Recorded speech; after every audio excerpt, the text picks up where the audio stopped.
So this is how I roll now. Like, I don't post at all, or I post like 80 videos a day. But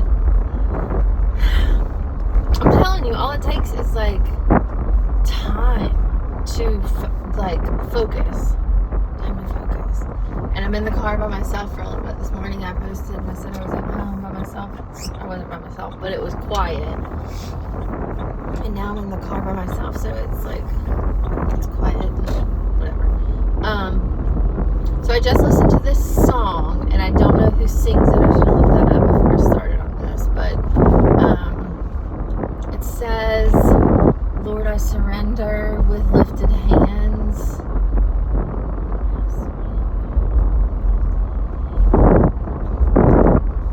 Giving you all I am, lifted hands, something like that.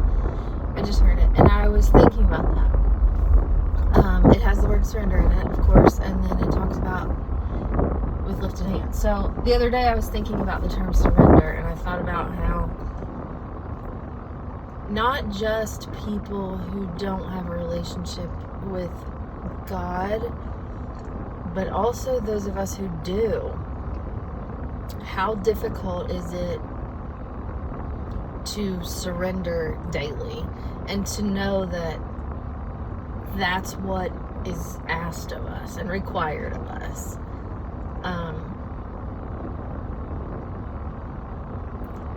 I don't know how long you've been a Christian, but we cannot continue to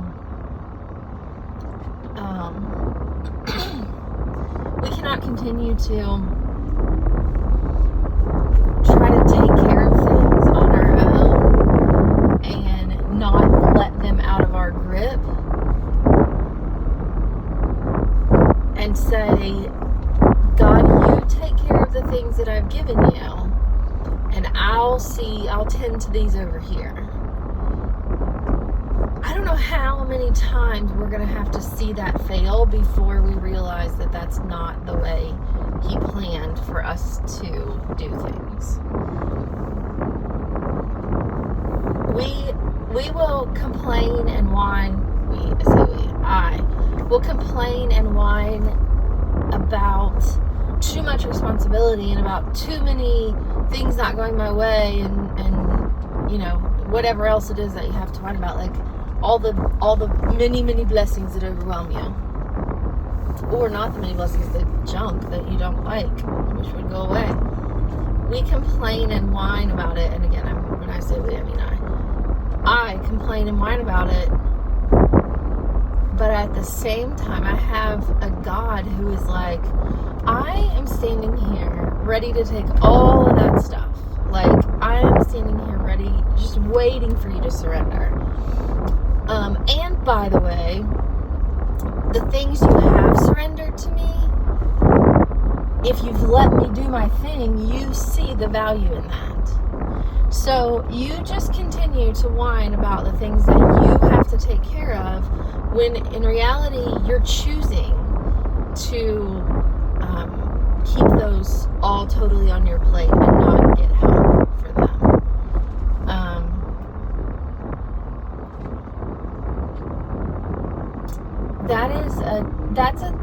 That's something you can say, and that's something I believe, and something I know to be true. But the problem is, we can say it all day long, but if we don't move on it, it doesn't matter. Like, it makes no difference.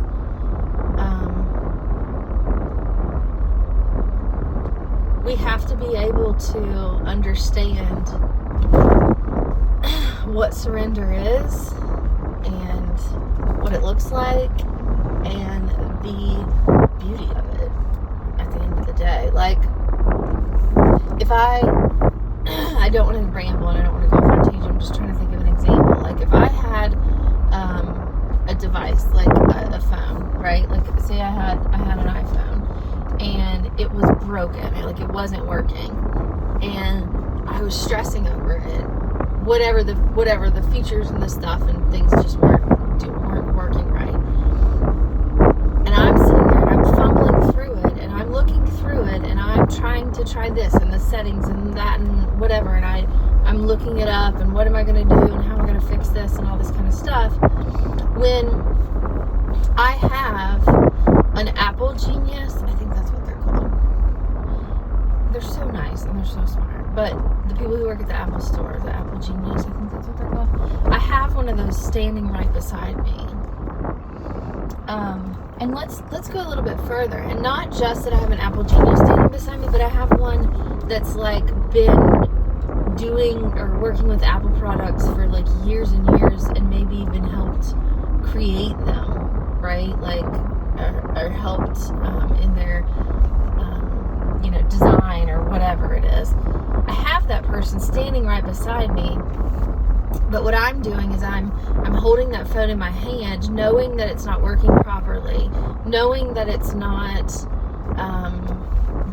completing the full job that it can, and I am so frustrated because I can't figure it out, and I'm so frustrated because I'm having to do this on my own.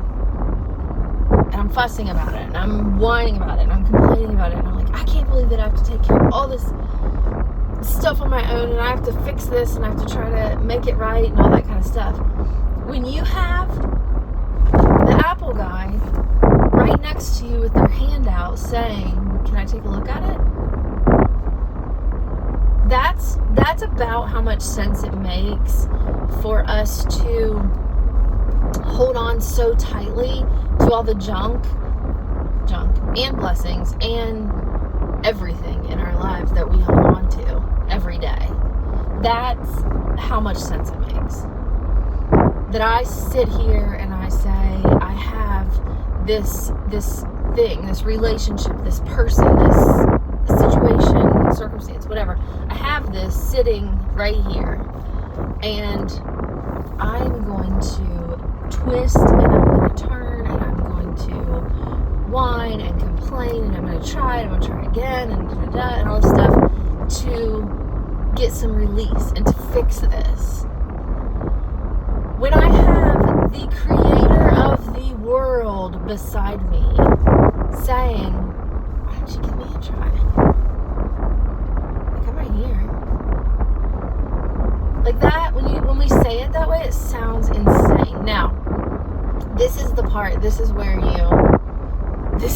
get caught up, where we get hung up. This is where I get caught up, or hung up, sorry, is in the iPhone situation, you know what it means to give it over to the genius, right? Because that just means place it in his hand and give him permission to work on it. That's what that means. Now, if you have a relationship in your life that you're trying to fix, and you're hearing from me or other people saying, give it to God, you've got to surrender it to God and let him work on it. What in the world does that look like? I don't know what that looks like. Like,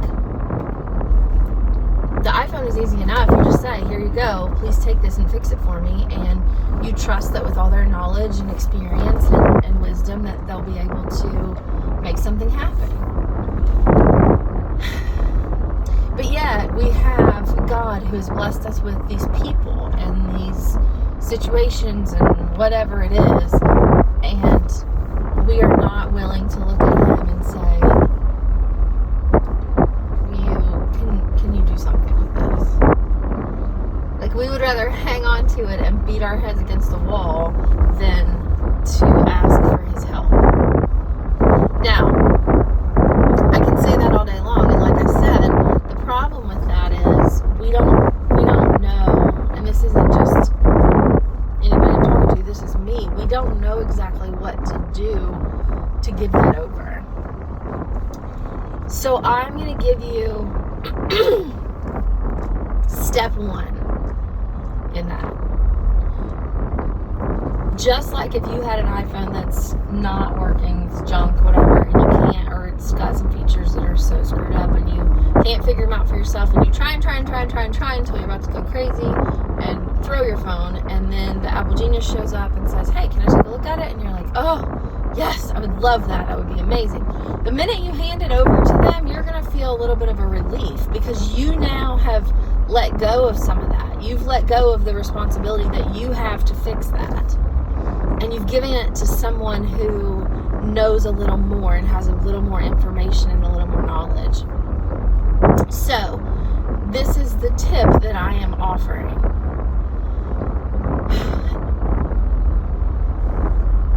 I have, we all do, a relationship that is what I would consider stressful at times. And so, I don't know sometimes how to navigate it, and I don't know how to maneuver it, and I don't know what to say and what I shouldn't say, and those kinds of things. And again, the action of the phone is easy because I just hand that over to the person. A relationship, you don't physically hand a relationship over to God. So, like, what does that look like? So I'm going to tell you where to start. This is what I'd like you to do. Whatever that is in your hand, whatever that is that you're struggling with, and you're like, I mean, it may be an illness, it may be a person, it may be a relationship, a circumstance, a challenge, like whatever it is that causes you stress or causes you strife. I am asking you to say those words to God. That's what I'm asking you to do. God, will you please guide me? God, will you please help me? God, will you please lead me?